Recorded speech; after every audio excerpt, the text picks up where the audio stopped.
Ya, shalom. Puji Tuhan, Bapak Ibu, smart people, kita bersama-sama bisa ketemu dengan saya, Pendeta Juari Iswanto. Bersyukur kita bersama-sama pada momen ini, ibadah ini, atau kita bersama-sama akan membahas kebenaran firman Tuhan ini secara khusus dengan tema yang luar biasa, yaitu tentang keluarga. Nah, Bapak Ibu yang saya kasih dalam Tuhan Yesus, mari kita bersama-sama sebelum kita mulai, kita berdoa. Bapa kami yang ada di surga, mengucap syukur untuk kebaikan Tuhan, kasih Tuhan, penyertaan Tuhan, bahkan pemeliharaan Tuhan yang luar biasa. Kami rindu untuk momen yang luar biasa ini bersama-sama supaya hamba-Mu dan setiap pribadi yang mendengar tentang kebenaran firman Tuhan diberkati oleh Tuhan. Bahkan tema khusus yang bicara tentang keluarga, biarlah yang mendengar keluarga-keluarganya semua diberkati oleh Tuhan. Terima kasih Tuhan, kami menyerahkan jam ini, jadikan jam yang penuh dengan berkat dan nama Tuhan yang dipermuliakan. Amin. Nah, Bapak Ibu yang saya kasih dalam Tuhan Yesus Kristus, bicara tentang keluarga. Ya, kalau kita bicara tentang keluarga sebenarnya saudara, ini Alkitab berbicara mulai dari kejadian, ya, penciptaan pertama sampai kepada nanti Yesus akan datang 2 kali, masih bicara tentang keluarga. Bahkan yang menarik adalah kalau kita lihat Tuhan ingin bicara sebenarnya memberkati dunia ini adalah melalui keluarga, melalui keturunan. Bahkan bagaimana Tuhan bicara tentang Abraham yang disebut Allah Abraham, Allah Ishak, Allah Yakub, dan itu adalah merupakan satu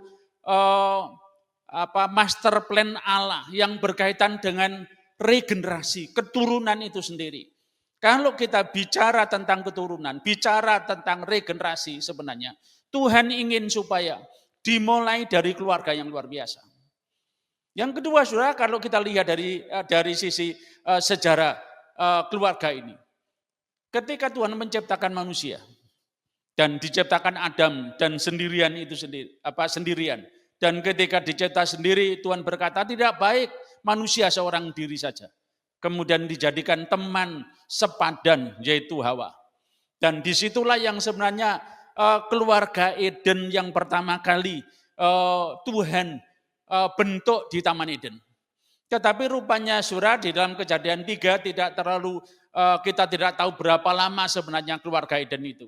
Tetapi yang jelas Kejadian pasal 3 di situ diceritakan bahwa manusia itu jatuh dalam dosa. Dan ketika jatuh dalam dosa, saudara, disitulah yang sebenarnya keluarga itu hancur, perpecahan itu. Dan kemudian akan menarik dalam Kejadian pasal 5, sudah dikatakan di sana. Dosa manusia itu keturunan dari orang yang berdosa ini, keluarga Adam, dan kemudian itu dari Habil itu sendiri. Saudara, Kain yang memang masih hidup, yang sudah berdosa.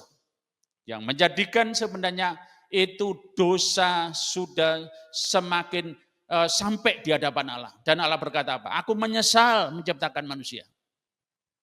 Tetapi kemudian Tuhan menghanguskan atau melenyapkan manusia itu dengan air bah.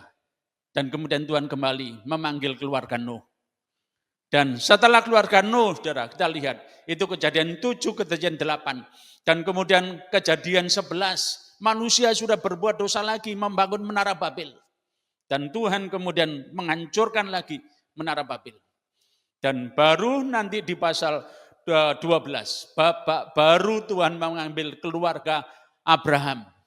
Dan keluarga disitulah yang sebenarnya, sudah lihat dalam Kejadian 12 ayat 1-3. Bahwa dikatakan di situ Tuhan akan memberkati Abraham. Ya, seperti pasir di laut dan bintang di langit. Dan siapa yang mengutuk kamu akan dikutuk, yang memberkati kamu akan diberkati. Saudara lihat, ini adalah salah satu sebenarnya Allah bicara tentang keluarga. Allah bicara melalui keluarga ini sendiri akan menjadi berkat bagi bangsa-bangsa. Dan disitulah yang sebenarnya sampai sekarang sebenarnya. Kalau bicara tentang sejarah umat manusia, dimulai dari Abraham, dan kemudian Abraham itu adalah punya 2 anak, Ishak dan kemudian Ismail. Dan kelompok Ismail, keturunan Ismail, kita tahu menghasilkan sebenarnya ini keturunan dari Ismail sendiri, keturunan Ishak. Ya, tapi saudara, kedua-duanya diberkati oleh Tuhan karena Tuhan berjanji apa? Melalui keturunan ini, itu akan keturunan seperti pasir di laut, bintang di langit. Dan sejarah inilah yang sebenarnya saudara kemudian muncul raja-raja dan sebagainya. Saudara akan lihat cerita tentang raja-raja, cerita tentang Naomi, Elimelek, dan itu juga semuanya. Cerita tentang Musa, cerita tentang tokoh-tokoh di Alkitab. Dan kemudian saudara sampai pada titik di perjanjian baru yang menarik adalah saudara. Dalam Yohanes pasal yang kedua, itu mujizat pertama kali dilakukan oleh Tuhan Yesus adalah di perkawinan di Kana. Dan perkawinan di Kana itulah yang menjadikan sebenarnya dikatakan di situ, ini mujizat pertama kali dilakukan oleh Tuhan di keluarga. Perkawinan itu sendiri. Bahkan saya ingin mengutip saudaraku, yaitu peristiwa perkawinan di Kana itu terjadi mujizat yang pertama kali Tuhan lakukan di keluarga. Dalam Yohanes 2 ayat yang ke-11 dikatakan demikian.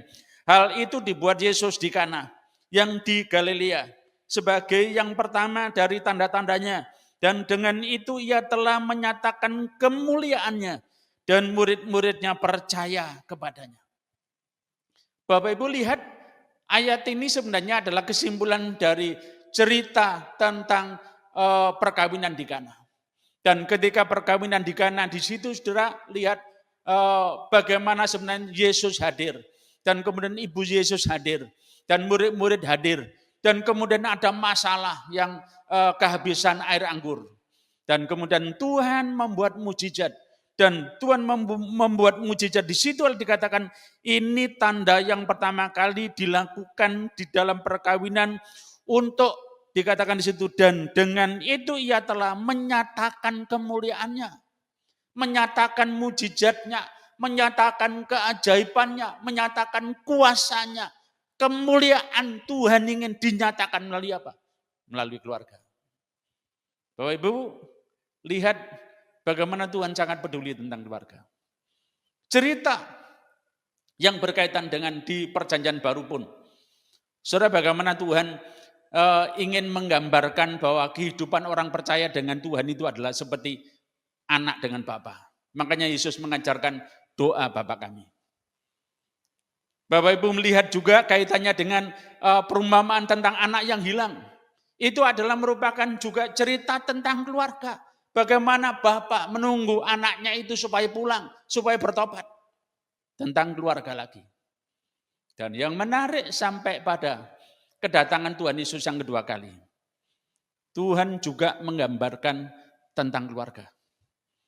Dikatakan bahwa Yesus akan datang sebagai mempelai laki-laki dan kita adalah sebagai mempelai perempuan.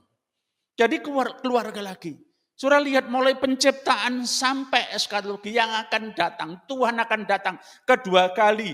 Satu cerita yang menarik adalah berkaitan dengan keluarga. Kenapa? Tuhan ingin memberkati umat di dunia ini melalui keluarga. Tuhan ingin melalui generasi ini supaya menjadi generasi yang sungguh luar biasa. Bahkan cerita dari penciptaan itu sendiri, kalau Bapak Ibu akan melihat secara luar biasa, bagaimana Tuhan menciptakan manusia itu, menciptakan dunia ini, diciptakanlah semua isinya, dan hari yang ke-6 diciptakan manusia, laki-laki dan perempuan. Bahkan ketika diciptakan laki-laki dan perempuan itu sendiri. Dalam Kejadian pasal 1 ayat yang ke-31, 30 dan 31 dikatakan di sana. Bagaimana Tuhan mengevaluasi ciptaannya itu. Ya. Jadi Kejadian 1 ayat 31 dikatakan di sana adalah sungguh amat baik. Yang dikatakan di situ adalah sungguh amat baik. Ciptaan sebelumnya Tuhan menciptakan dunia ini adalah sungguh amat baik. Tetapi karena dosalah kemudian hancurlah dari rencana Allah itu sendiri, dosa itu sendiri. Dan kemudian keluarga pertama diciptakan Adam dan Hawa, jatuh dalam dosa, disitulah yang sebenarnya awal dari segala sesuatu menjadi hancur, keluarga demi keluarga. Tetapi Tuhan mau bahwa keluarga adalah keluarga yang diberkati oleh Tuhan. Kalau kita ingin keluarga yang diberkati Tuhan, dimulai dari mana sebenarnya? Bapak Ibu lihat dari cerita tentang perkawinan di Kana itu.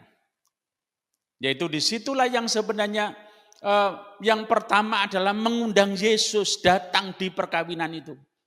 Kalau siapapun yang sebenarnya keluarga-keluarga baru atau siapa yang mau menikah dan sebagainya, utamakan undang Yesus itu datang di dalam peristiwa besar.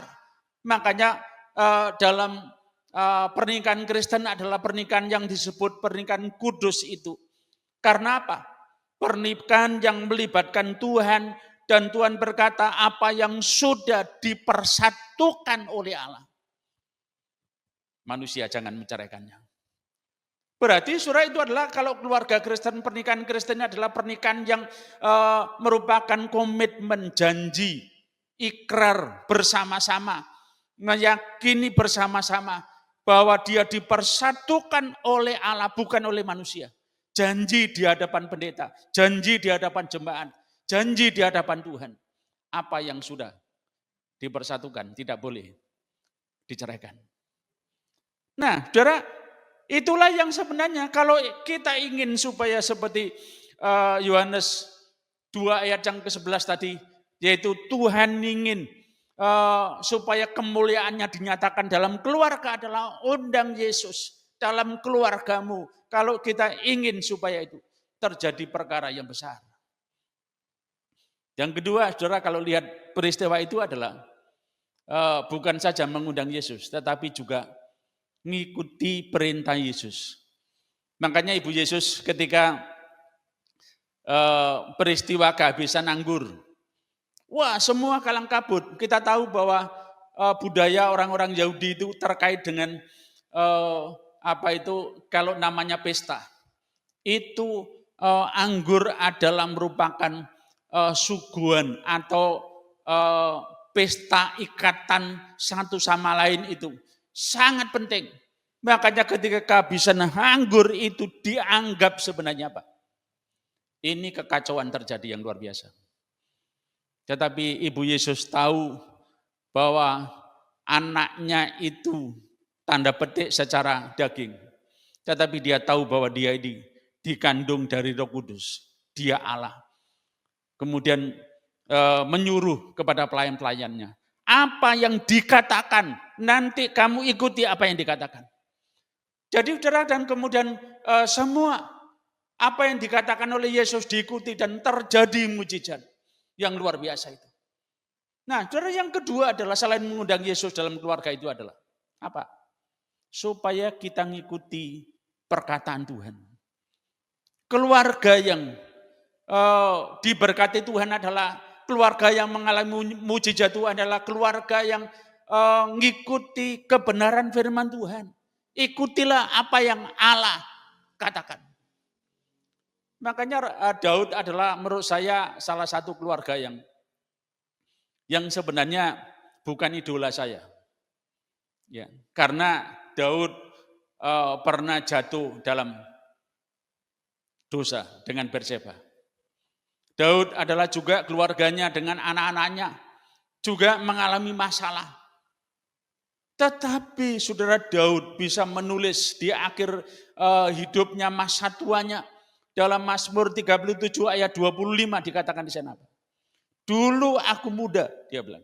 Sekarang aku menjadi tua, tetapi aku belum pernah, dikatakan itu, melihat orang benar, anak cucunya itu meminta-minta. Nah, Bapak Ibu, kalau lihat dari sisi itu adalah kata, saya belum pernah melihat orang benar, anak cucunya meminta-minta. Jadi sebenarnya keluarga itu adalah semua ada kekurangan, tetapi kita punya ndak fokus hidup kebenaran, hidup dalam firman. Disitulah yang sebenarnya Tuhan mau melakukan mujizat yang besar. Tuhan mau yaitu supaya keluarga itu diberkati oleh Tuhan. Bagaimana? Ya undang Yesus tadi yang pertama. Yang kedua apa? Kita menjadi pelaku firman. Jadilah pelaku firman. Kalau kaitannya dengan masalah pasti namanya keluarga itu ada masalah. Ya, enggak ada masalah. Manusia pertama dan Hawa ada masalah. Masalah apa sebenarnya? Masalah komunikasi antara suami dan istri menghadapi iblis. Si istri tidak komunikasi dengan suami. Dilakukan sendiri.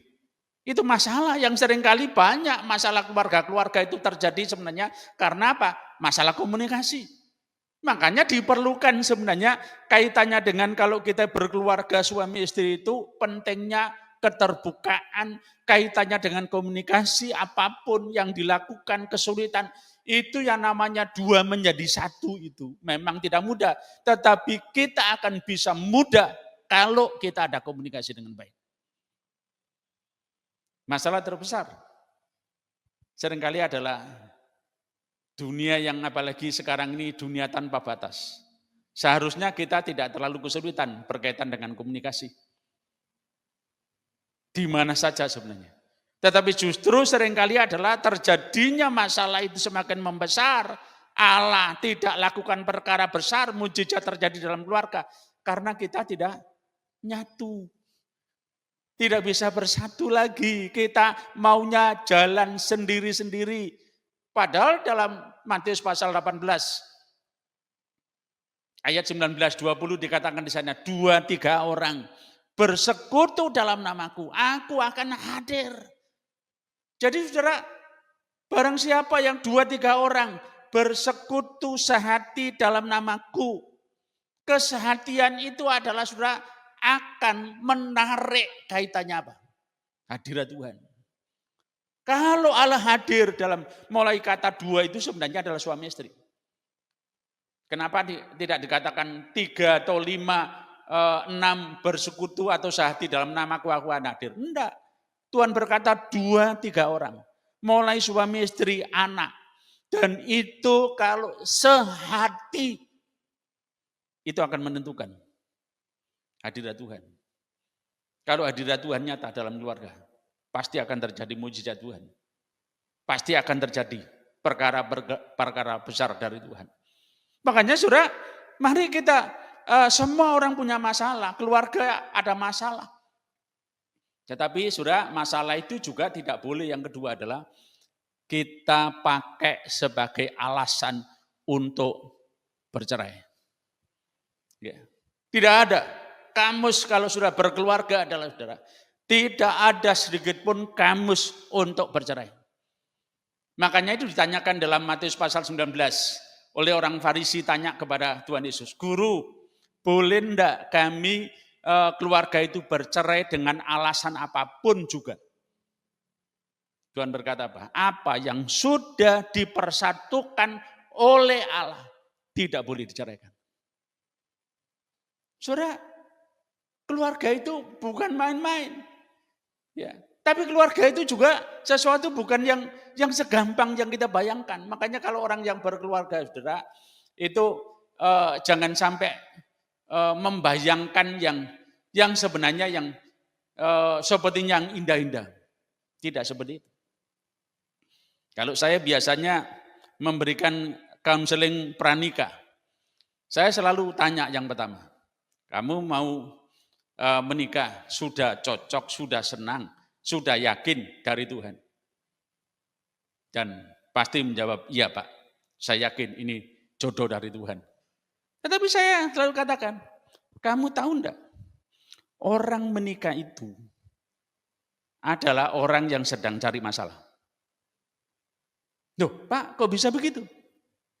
Iya, saya tanya kamu sekarang, kamu ini sebelum menikah, dirimu sendiri punya masalah enggak?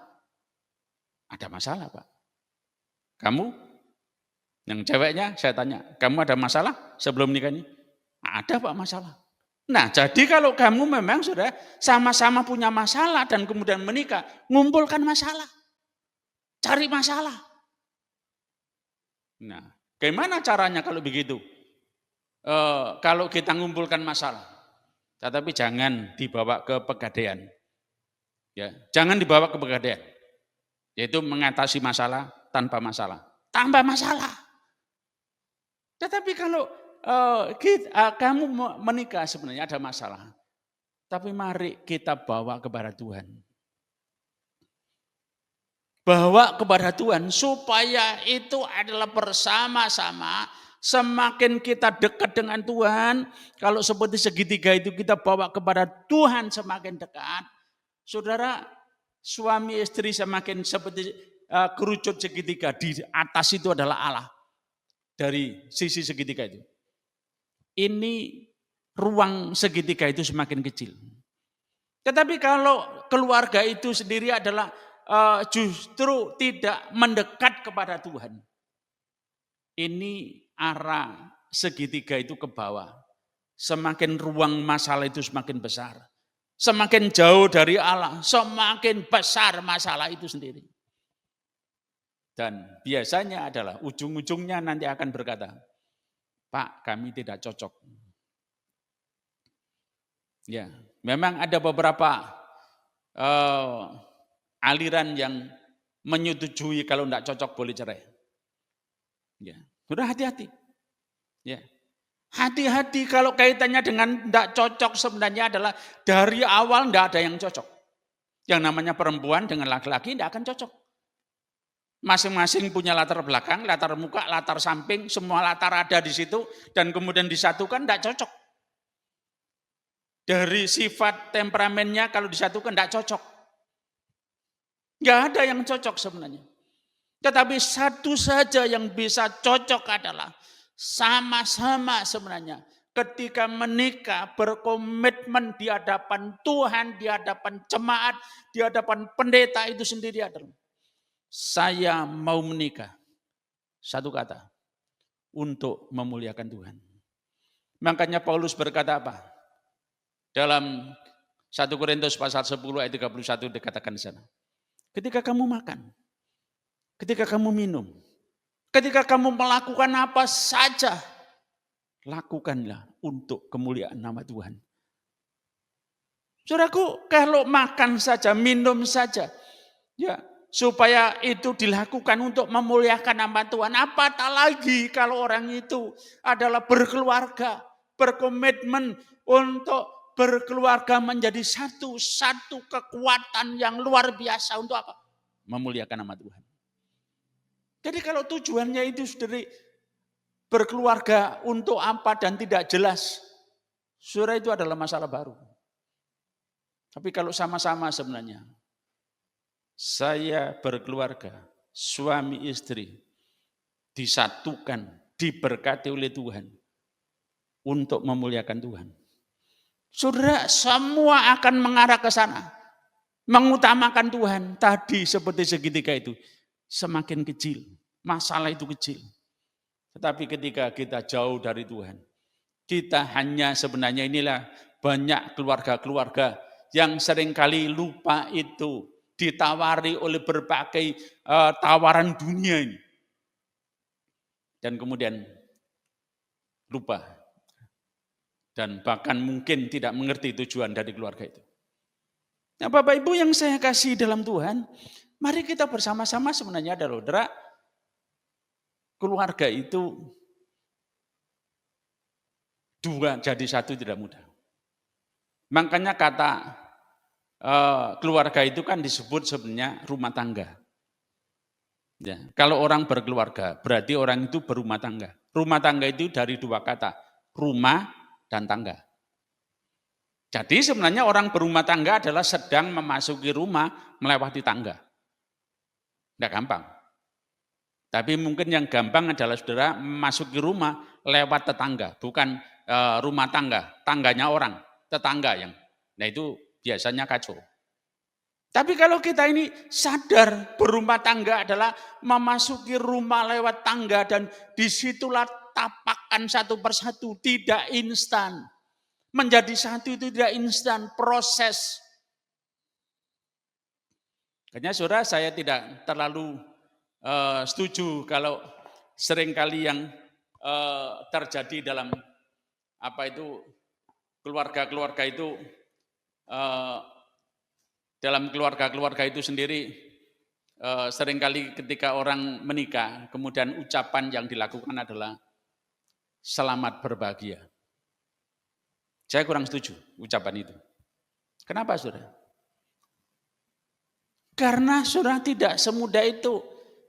Kata bahagia kalau mau jujur orang berkeluarga itu tadi katakan cari masalah, numpuk masalah. Dan saudara, saya lebih setuju adalah keluarga itu bukan keluarga bahagia, keluarga yang harmonis. Ya. Kalau kaitannya dengan keluarga harmonis itu berarti keluarga itu adalah ada dua, laki-laki perempuan, bagaimana menyingkronkan, membuat harmonisasi seperti musik itu. Musik itu sudah kalau di aransemen begitu indah, harmonisasi, ada suara sana, suara sini, ada seruling, ada gendang, ada kaitannya kalau sekarang ada drum, ada bass, ada itu. Tetapi saudara coba kalau hanya sendiri-sendiri, tidak diharmonisasi satu sama lain, gak akan indah bunyinya. Suara-suara sumbang seringkali terjadi karena memang tidak bisa mensinkronkan, mengharmonisasikan satu sama lain. Makanya saudara, ini perlu proses. Keluarga itu adalah saudara, kalau kita ini menjadi keluarga yang harmonis adalah saudara, keluarga itu sendiri sebenarnya bukan maunya sendiri, ya nadanya bukan nada satu nada yang seenaknya, nada yang sumbang, nada itu. Seringkali saudara, kenapa pertengkaran terjadi? Karena nada yang tidak harmonis. Nada yang tidak mensinkronkan bunyi itu sendiri. Dan seringkali tidak enak didengar satu sama lain dan terjadilah pertengkaran. Dan sampai pada ujung, orang kalau sudah tidak tahan saya, lebih baik cerai. Hati-hati. Karena Tuhan ingin supaya justru keluarga itu adalah menjadi bagian dari Allah ingin lakukan perkara besar terjadi dalam hidup manusia. Adalah kalau keluarga yang takut akan Tuhan. Mazmur 128 dikatakan di sana adalah berbahagialah keluarga yang takut akan Tuhan. Saudara, kalau keluarga-keluarga itu didasari dengan takut akan Tuhan, menomorsatukan Tuhan, mengutamakan Tuhan, dan mau mengundang Tuhan dan firman-Nya menjadi pelaku firman Tuhan. Saudara, disitulah keluarga-keluarga itu diberkati. Dr. Andik, pakar sosiologi, pernah berkata bahwa dalam penelitian keluarga-keluarga Kristen itu hampir 70% tidak mengalami harmonisasi atau kebahagiaan. Kenapa?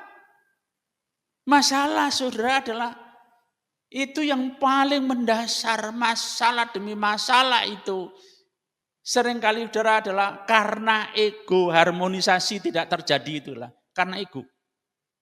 Dua jadi satu. Ya, karena ego. Enggak terjadi. Masalah tadi kalau Adam dan Hawa, masalah komunikasi. Saudara, kalau masalah kaitannya dengan Abraham, keluarga Abraham, masalah sebenarnya tidak sabar nunggu janji Tuhan. Makanya kemudian mengambil keputusan sendiri. Dan terjadilah sebenarnya. Itu terbelah keturunan dan sampai sekarang tidak bisa disatukan. Termasuk keluarga Elimelek dan Naomi, masalah kelaparan, masalah ekonomi, dan kemudian lari ke Moab.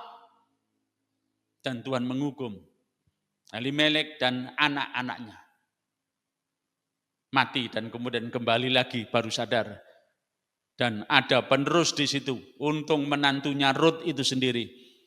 Dia berkata, saya mau ikut mertua saya Naomi. Apapun saya mau mengikuti Allahnya mertua saya. Dan kemudian karena pernyataan saya bukan ikut mertua, tetapi saya mau ikut Allahnya mertua saya. Pernyataan disitulah dia katakan, saya mau mendahulukan Allah. Di situ diubahkan. Rut ketemu bos, yaitu Boas. Dan dipulihkan keluarga itu. Saudara lihat juga masalah anak. Bagaimana Imam Eli. Imam Eli yang sebenarnya saudara, anak-anaknya dan kemudian itu tidak dididik dengan baik. Tidak diajari dengan baik. Ya, dengan seenaknya mengambil persembahan uang Tuhan, bahkan sampai memegang tabut perjanjian, tidak boleh dipegang kalau bukan imam, dan mati. Karena masalah apa? Masalah anak, mendidik anak. Dan banyak hal yang seringkali sudah terjadi, masalah ekonomi, masalah komunikasi, masalah anak dan sebagainya. Itu yang sebenarnya saudara semua kalau kita pakai atau sebagai alasan untuk tidak cocok, untuk bercerai, saudara. Enggak ada orang yang cocok. Ya, dua menjadi satu itu. Tapi Tuhan mau supaya apa? Yang bisa cocok adalah kalau kita sama-sama fokus. Saya berkeluarga karena saya dengan istri saya. Istri dengan suami. Untuk memuliakan Tuhan. Dua jadi satu. Menjadi kekuatan. Untuk memuliakan Tuhan. Nah, Bapak Ibu yang saya kasih dalam Tuhan Yesus Kristus. Saya berharap supaya kita bersama-sama adalah hidup yang diberkati oleh Tuhan karena kita mau supaya Tuhan berkenan melalui keluarga-keluarga kita. Nama Tuhan dipermuliakan. Nah, Bapak Ibu yang saya kasih dalam Tuhan Yesus. Makanya saya mengutip seorang filosof besar yang namanya Sokrates. Dia berkata demikian, percuma kamu bisa menggali setiap jengkal tanah dan kamu menemukan emas. Dikatakan di situ. Tetapi kamu kehilangan anak-anakmu. Ya. Nah, ada banyak hal yang seringkali terjadi. Katakan, kamu kehilangan anakmu. Percuma sudah kerja keras sebenarnya adalah. Kalau namanya berkeluarga punya anak dan kemudian sudah egois maunya sendiri, hanya hidup kerja, tidak mendidik anak-anaknya, tidak mengarahkan anaknya, tidak ada artinya. Dan itu juga banyak orang alasan menikah, kerja keras, banting tulang, atau juga hamba Tuhan, pelayan-pelayan Tuhan, alasan pelayanan sana sini. Anak-anaknya tidak diperhatikan. Dan banyak anak-anak yang menyimpang dari tujuan keinginan orang tuanya. Kenapa? Tidak pernah berpikir bagaimana saya menikah untuk keturunan regenerasi ke depan. Anak-anak saya seperti apa. Yang kedua saya mengutip dari bagaimana sebenarnya terkait dengan filosof besar, bukan cuma Sokrates, tetapi Aristoteles, dia juga berkata, menikahlah kamu kalau kamu mendapat istri atau suami yang baik. Tetapi kalau kamu tidak mendapat istri dan suami yang baik, tidak usah menikah seperti aku katanya. Itu kata Aristoteles. Ya. Sebab percuma kamu menikah, tetapi kalau kamu menikah tidak mempermuliakan nama Tuhan. Percuma kamu menikah kalau kamu menikah sebenarnya tujuan pernikahanmu tidak jelas dan terus bertengkar. Nah, Bapak Ibu yang saya kasih dalam Tuhan Yesus, kita ini bisa melakukan banyak hal sebenarnya kalau Tuhan izinkan kita menikah, kita berkeluarga. Banyak perkara yang kita bisa buat. Yang pertama adalah saudara, kita bisa menjadi teladan. Yaitu dikatakan sebagai teman yang sepadan.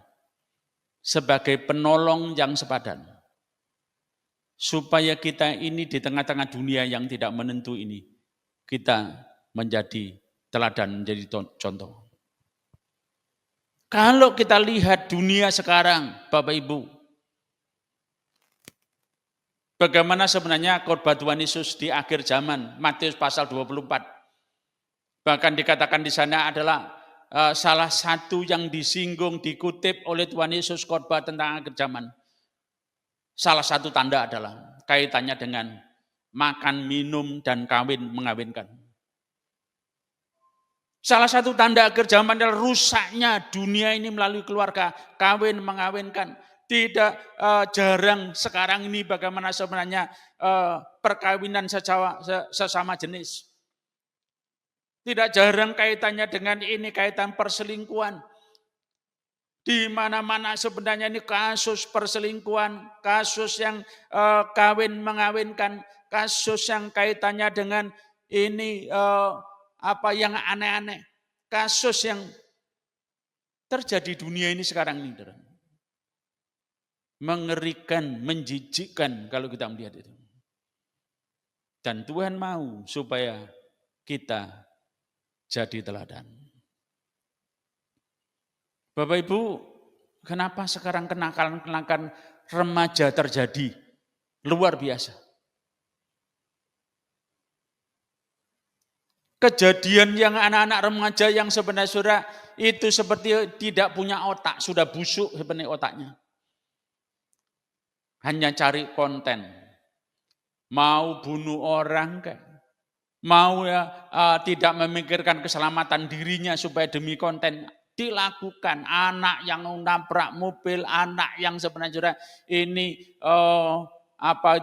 membunuh, membaca orang tua dan kemudian itu di video supaya nanti itu viral dan sebagainya. Tidak pernah terpikir dari semua sekarang kekacauan dari generasi muda sudah kualan di mana-mana sampai ini ada sekolah rakyat, ada sekolah ini militer macam-macam. Kenapa di situ? Saudara, karena anak-anak itu rata-rata sudah kehilangan figur dari orang tua.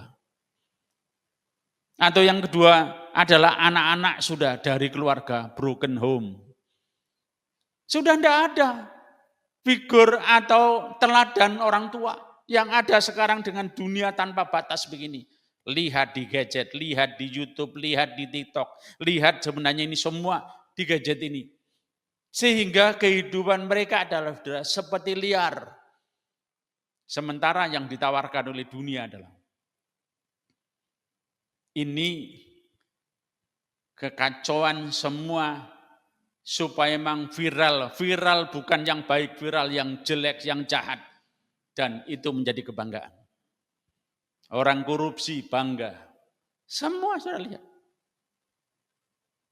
Makanya ada yang sampai bergurau tentang Indonesia ini di luar negeri sudah bergumul, bahkan ini sedang mencari bagaimana cara untuk bisa sampai ke ruang angkasa. Tapi kita sebenarnya sampai sekarang masih hanya berkutat tentang satu sama lain, hal-hal yang remeh, yang sepele. Bahkan betul atau tidak saya tidak tahu, dari media mengatakan bahwa 30 negara di dunia yang terkorup adalah nomor 1 Indonesia. Kenapa saudara? Karena semua sebenarnya adalah ingin sebenarnya tidak ada di dalam keluarga itu adalah kasih. Semua akan menunjukkan ingin dirinya yang hebat, yang paling kaya, yang paling pintar, paling itu. Tetapi kalau ada kasih, makanya dalam kitab Kolose berkata, kasihlah yang akan menyatukan kita. Paulus berkata, hanya kasih yang bisa menyatukan kita. Kalau kamu bisa bahasa roh, bahasa ini semua sebenarnya. Kalau tanpa kasih, seperti gong yang gemerincing, tidak ada artinya. Nilai yang terjadi dalam kehidupan keluarga itu adalah, kalau ada kasih. Surah itu semua, makanya kasih itu akan menutupi dosa. Artinya adalah kalau ada kasih itu bukan dosa ditutupi, tapi dosa itu sendiri sebenarnya tidak akan masuk, gampang masuk dalam keluarga. Kalau keluarga itu saling mengasihi, keluarga itu rukun, bahkan pemazmur sampai berkata apa? Alangkah indahnya, Mazmur 133. Alangkah indahnya kalau mereka itu adalah duduk dengan rukun. Ya. Alangkah baiknya dan indahnya di mata Tuhan adalah kalau keluarga-keluarga itu rukun, itu indah, itu baik, itu seperti embun di Hermon, seperti minyak yang baik menetes di kepala Harun sampai ke jubahnya. Minyak yang baik itu adalah itu mengalir, bukan menetes, mengalir sampai ke jubahnya, meleleh.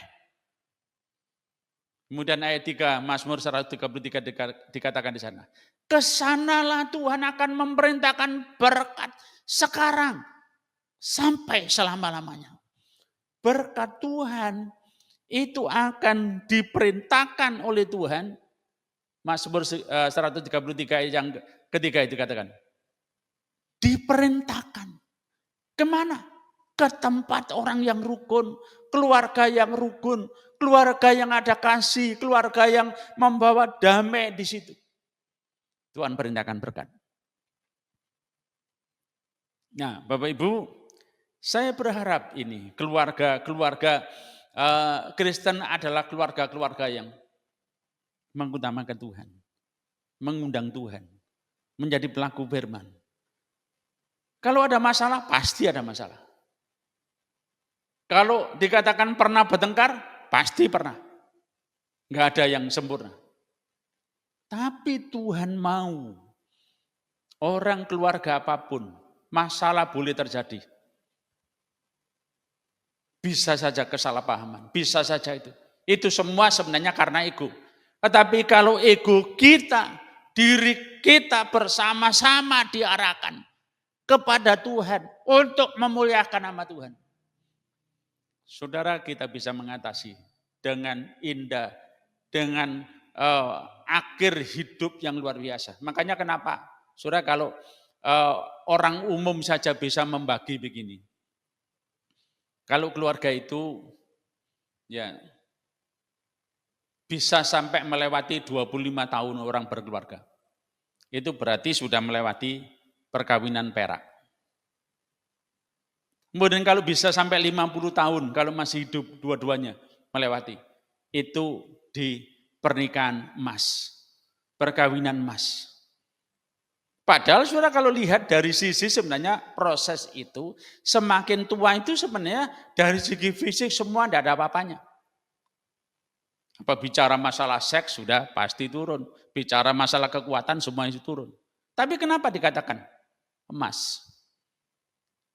Karena bisa melewati proses ya harmonisasi dua jadi satu tadi, akan menjadi perak, menjadi emas, menjadi mutiara yang hebat adalah karena melewati proses yang luar biasa itu.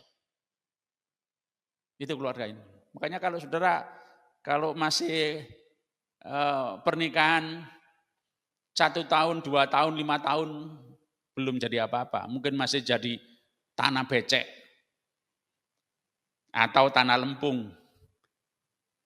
Atau kalau 15 tahun mungkin sudah mulai jadi kerikil atau membuat batu. Itu perlu proses adaptasi, dua menjadi satu itu. Makanya saudara, disitulah yang sebenarnya nilai yang tertinggi dalam keluarga itu adalah. Yaitu supaya terima suami istri apa adanya. Jangan saudara membayangkan, makanya yang belum berkeluarga, jangan mikir membayangkan kalau saya menikah nanti bayangannya itu adalah, nanti saya bulan madu. Ya. Mungkin memang 1 bulan, 2 bulan, mungkin bulan madu. Madunya habis, tinggal bulan-bulanan. Ya. Pertengkaran yang terjadi. Tapi kalau masih bisa bertahan, baru nanti telat bulan, hamil. Ya. Tapi itu saudara, tidak gampang, bukan seperti itu yang bayangkan. Nah, oleh sebab itulah yang sebenarnya kembali saya katakan, keluarga ini di mata Tuhan luar biasa. Orang berkeluarga itu adalah saudara tidak mudah menyatukan dua menjadi satu. Tapi yang bisa menyatukan adalah pertama, tujuan pernikahan itu sendiri, berkeluarga itu adalah untuk memuliakan Tuhan. Bagaimana kita bisa untuk memuliakan Tuhan? Tempatkan Tuhan nomor 1. Undang Tuhan dalam keluargamu.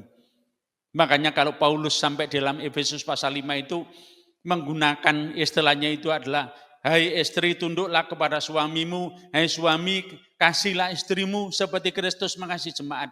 Sebenarnya itu adalah merupakan gambaran miniatur gereja. Orang berkeluarga itu adalah membuat gereja kecil. Nah, kalau itu adalah hubungan suami istri itu, ya seperti Kristus dengan jemaat, jemaat dengan Kristus. Salah satu indikasi kalau itu orang berkeluarga adalah ini gereja kecil. Ya harus ada doa di keluarga itu. Bagaimana membangun mesbah doa, bagaimana sebenarnya itu ada pujian. Harus ada firman, baca firman. Dimulai dari situlah yang sebenarnya Tuhan berkata kembali lagi. Yohanes 2 ayat yang ke-11. Yang dikatakan di situ adalah Tuhan mau hal itu dibuatnya di Kana yang di Galilea sebagai yang pertama dari tanda-tandanya, dan dengan itulah ia telah menyatakan kemuliaannya. Dan murid-muridnya percaya kepadanya. Bapak Ibu, kita bersama-sama bukan manusia super, bukan manusia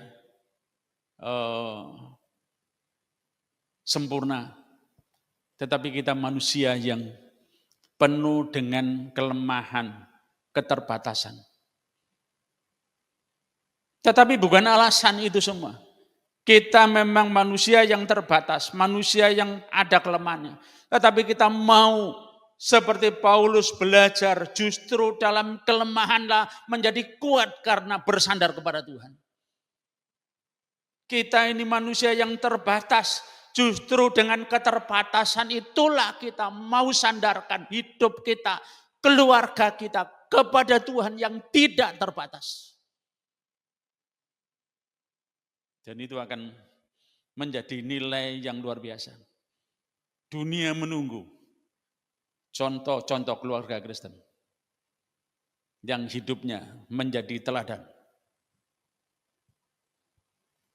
Keluarga-keluarga Kristen yang memuliakan Tuhan, menjadi garam, menjadi terang, menjadi surat-surat Kristus yang terbuka. Sehingga orang lain melihat ini keluarga kita ada masalah, bisa tidak menyelesaikan? Karena sudah sederhana saja sebenarnya. Manusia maupun orang yang sudah berkeluarga. Itu akan terlihat ketika ada masalah. Bisa menyelesaikan tidak? Atau menjadi itu sebagai awal dari pertengkaran dan peperangan dan berujung perpecahan atau perceraian.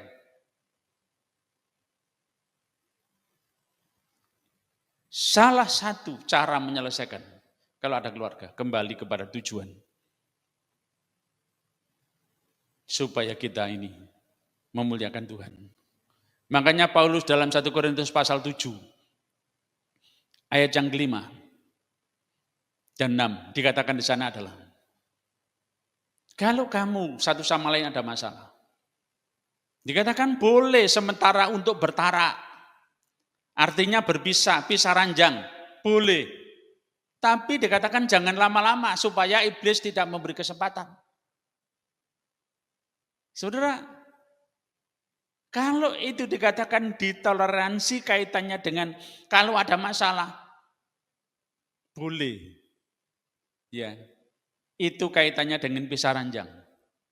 Tujuannya apa? Dikatakan supaya kamu bisa berdoa dan supaya jangan sampai iblis justru mengambil kesempatan. Terjadinya perselingkuhan, terjadinya itu sebenarnya karena kita ini tidak berdoa kalau ada masalah. Kita justru saling melemahkan, menjatuhkan, dan saling sebenarnya ini menghabisi satu sama lain. Dan itu kalau sudah kena satu sama lain nilai diri seseorang, itu seringkali sulit dipulihkan. Kalau tidak ingat pada tujuan pernikahan. Bapak Ibu, mari kita bersama-sama supaya dari akhir khotbah saya ini saya rindu keluarga-keluarga yang diberkati Tuhan adalah keluarga-keluarga yang mengutamakan Tuhan, mengundang Tuhan, menomorsatukan Tuhan. Karena sadar bahwa diri kita ini adalah tidak mudah dua jadi satu. Tetapi kalau bersama-sama mengutamakan Tuhan, yaitu supaya Tuhan dipermuliakan dalam hidup kita, kita berkomitmen, berjanji. Dan janji itu adalah dengan kita menyerahkan sepenuhnya kepada Tuhan. Berkomitmen itu berarti sudah mengambil keputusan apapun. Makanya dalam janji pernikahan itu dikatakan apa? Ketika kamu sehat, ketika kamu kaya, miskin, dan keadaan apapun, tidak ada yang bisa menceraikan kita kecuali maut. Saudara, itu yang pertama. Yang kedua, saudara, kalau kita ini sudah berkeluarga, berkomitmen, kalau ada masalah, saudara tidak usah saudara terlalu dipusingkan. Memang dua jadi satu itu tidak gampang. Ya. Dua jadi satu itu tidak gampang, sama-sama punya kepribadian. Tetapi saudara, kalau itu ada perselisihan satu sama lain, saudara coba belajar untuk menyangkal diri. Karena ego. Makanya Yesus berkata, barang siapa mengikut aku, persyaratan orang ikut Tuhan Yesus yang pertama adalah menyangkal diri, pikul salib. Ikut Tuhan. Menyangkal diri, menyangkal ego itu tidak gampang. Kita mau menang. Kalau saudara menang, saudara dapat apa? Kalau yang kalah dapat apa? Sakit hati yang ada. Saudara pun gak dapat apa-apa, saudara tambah sombong. Kalau yang menang, oh saya benar, ini istri saya, suami saya memang ini. Gak ada yang mendapat sesuatu, yang mendapat sesuatu, menang kalah itu adalah itu iblis yang senang. Nah, oleh sebab itu, saudara, atasi masalah itu adalah dengan cara kita supaya bertarak sementara supaya bisa berdoa. Oleh sebab itu sebenarnya saudara, bagian dari miniatur gereja di keluarga itu adalah doa. Doa dan doa. Nah, kemudian saudara yang ketiga sebenarnya saudara. Kalau saudara-saudara yang belum menikah, jangan sembarangan. Ya, makanya tadi Sokrates maupun juga saudara itu Aristoteles, kalau kamu tidak dapat istri atau suami yang baik. Ya, saudara, lebih baik kamu tidak menikah seperti aku. Karena nggak ada gunanya sebenarnya. Kalau menikah justru menambahi masalah. Memang itu kaitannya dengan panggilan. Kalau orang tidak menikah. Paulus katakan kalau kamu tidak bisa seperti aku, daripada kamu terbakar atau gosong, menikahlah. Tapi saudara, dari sisi ini adalah kita supaya yang belum menikah, saudara, berdoa. Berdoa gimana? Jangan saudara kemudian berpikir saya ingin adalah begitu luar biasa, ingin cari suami atau istri yang sempurna. Tidak ada. Saya masih ingat ketika saya masih kuliah di seminari dan dosen pembimbing saya, orang bule, berkata, Iswanto, kamu sudah punya pacar belum? Belum, saya bilang, belum Bu. Ya, kenapa? Gak pernah pacaran? Iya, baru putus tahun kemarin. Dan sampai sekarang saya mungkin tidak mau menikah lah saya bilang. Dan kemudian saya masih ingat, saya kasih tahu kamu, kalau kamu mau menikah lagi, jangan cari malaikat, carilah manusia. Maksudnya Ibu apa? Kalau kamu cari malaikat tidak akan ketemu, tidak dapat. Tapi kalau kamu mau menikah dengan manusia, pasti ada kekurangannya, pasti ada kelemahannya, kamu akan ketemu. Tetapi yang paling penting adalah kamu harus yakin bahwa jodoh itu di tangan Tuhan. Dan yang kamu doakan, kamu yakin disitulah yang sebenarnya menjadi jodoh. Saya terbuka, ya. Dan saudara, ini yang sebenarnya jangan sembarang, saudara, apalagi sekarang ini banyak sekali pacaran ketemunya di WA, ketemunya di gadget, dan kita ketemu dan kemudian saudara, ketika ketemu di darat, istilahnya saudara akan dibohongi, tidak tahu sama sekali latar belakangnya. Nah, oleh sebab itu saudara, hati-hati semuanya ini. Demikian juga saudara yang terakhir kaitannya dengan saudara-saudara yang sudah menikah. Ya, saudara jangan berpikir kalau ada masalah dalam diri kita itu adalah saya ingin pisah, saya ingin cerai.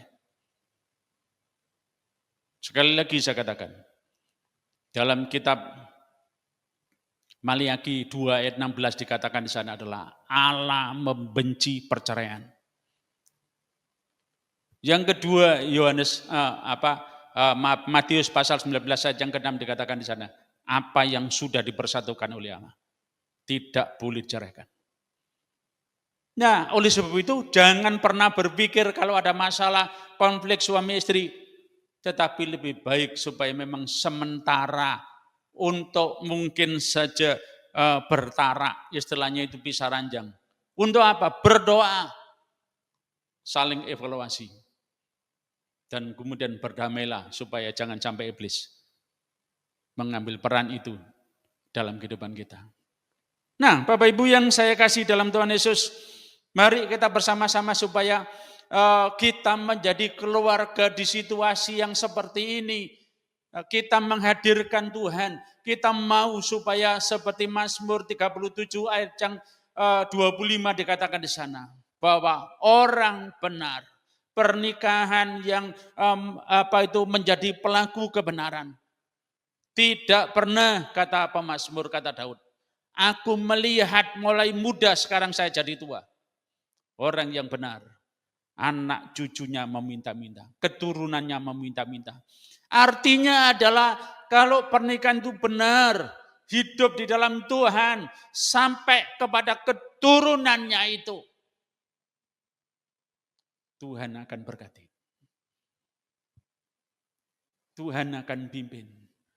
Tuhan akan pakai keluarga itu menjadi alat Tuhan. Betapa indahnya. Kalau memang itu adalah keluarga-keluarga yang diberkati Tuhan, dipakai Tuhan. Itu namanya sebenarnya Tuhan akan berkata, hai anakku, kamu yang setia, masuklah. Hai, ya, Bapak itu merindukan supaya ini keluarga-keluarga kita ini menjadi keluarga yang benar. Kiranya melalui kebenaran firman Tuhan ini, kita bersama-sama dipakai Tuhan, diberkati Tuhan, dan kita menjadi pelaku firman Tuhan. Amin. Mari kita berdoa. Bapa kami yang ada di surga, terima kasih untuk kami bersama-sama boleh belajar dan mendengar kebenaran firman Tuhan. Oleh sebab itu, hamba berdoa untuk setiap orang yang mendengar. Untuk yang sudah berkeluarga, Tuhan biarlah semakin memberikan komitmen pada janji pernikahan itu sendiri. Yaitu satu sama lain tidak egois. Kami mau supaya bersama-sama membangun gereja-gereja kecil. Tuhan dipermuliakan melalui keluarga kami. Dan Tuhan memberkati sampai kepada anak cucu kami. Tuhan oleh sebab itu berkati yang sudah mendengar, yang sudah berkeluarga. Keluarganya diberkati, anak-anaknya, cucunya diberkati. Bahkan hidup pasangan suami istri semakin indah karena harmonisasi terjadi satu sama lain. Bukan saling egois. Demikian juga hamba berdoa untuk yang mendengar, yang memang belum menikah, mungkin juga yang akan menikah, mungkin juga ada para janda atau duda yang memang dipisahkan oleh maut dan akan menikah lagi. Hamba berdoa supaya sungguh Tuhan pilihkan orang yang tepat, yang mengasihi Tuhan dan takut akan Tuhan. Sehingga ketika masuk dalam keluarga, seperti keluarga di Kana itu, walaupun ada masalah kesulitan, tetapi karena menempatkan Tuhan, mengundang Tuhan, sehingga mujizat terjadi, luar biasa. Dan biarlah memulai keluarga dengan mujizat dari Tuhan, dan seterusnya keluarga itu diberkati oleh Tuhan. Makasih Tuhan, berkati channel YouTube ini, Smart People ini sendiri. Kami terus berdoa supaya semua yang mengambil bagian dalam tim pelayanan ini, kami terus berdoa supaya menjadi berkat bagi banyak orang. Dengan topik-topik yang indah, yang baru, yang memberkati banyak orang.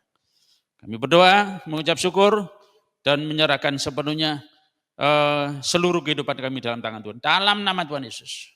Dalam nama Tuhan Yesus. Kami berdoa. Haleluya. Amin.